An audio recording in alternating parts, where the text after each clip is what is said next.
Welcome to our Flooring Minute, where we try to tackle commonly asked flooring questions in less than a minute. So this one is about white or light carpet. So for a lot of you, this might make sense already, but light carpet is more prone to stain. It's more prone to show foot traffic. It's more prone to show anything because it's light.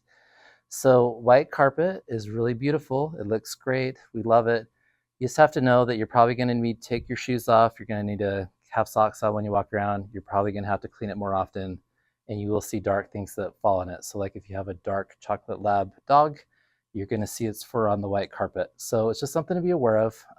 It's really beautiful, but light is a little bit harder to upkeep.